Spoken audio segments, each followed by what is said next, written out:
Well, September is a key month for the new car market. Change of plate is 67, and it is of considerable concern that we've seen a 9.3% decline in new car sales on the previous year, and that's across all private, fleet and business cars. And there's a number of reasons behind that. There's a lot of political and economic uncertainty, and also a lot of uncertainty about the government's air quality plans. Well, that's it. I mean, the drop in diesel sales is 21%, which is absolutely shocking. I mean, do you feel that the politicians have just declared war on diesel?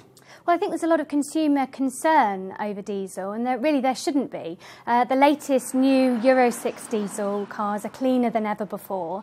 In the government's air quality plans, they won't face any ban anywhere across the UK, and you won't be charged anywhere across the UK for driving a Euro 6 diesel car. So, talk of bans really undermines the new car market, and what we really need to do to get the greatest environmental benefits is promote these latest Euro 6 diesel and petrol vehicles.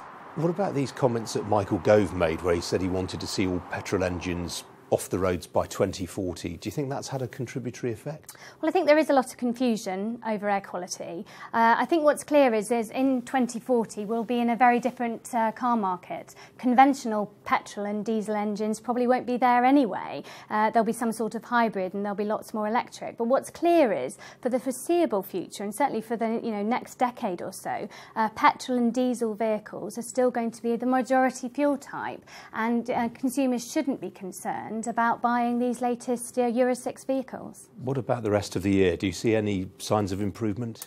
Well, we adjusted our forecast in the summer to 2.54 million for the rest of 2017.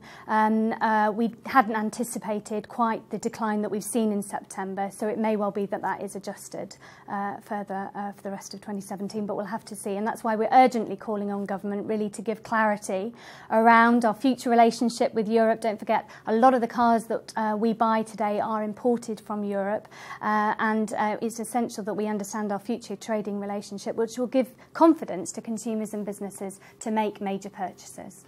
So how worried are manufacturers and traders at the moment about the fact that we have not yet started talking about trade with the EU? We're still stuck in the preliminary negotiations. Obviously, it's inevitably a great concern for the UK automotive sector. We are very internationally exposed. 80% of what we produce here in the UK is exported overseas. A vast majority of cars bought here in the UK are imported. Our supply chain is heavily integrated within Europe, so we are very exposed. We've heard some welcome signs from government in the last few months in terms of talk of a transitional deal, and the avoidance of any cliff edge, which would be the worst case scenario for our sector. I think what we need now is more detail. We need more detail on the future customs arrangements, on the frictionless trade. For our sector, being in the single market, having frictionless trade, being in the customs union has been vital to the success and renaissance of the car industry, and we'll need to try and safeguard and keep as many of those conditions in the future to preserve the industry.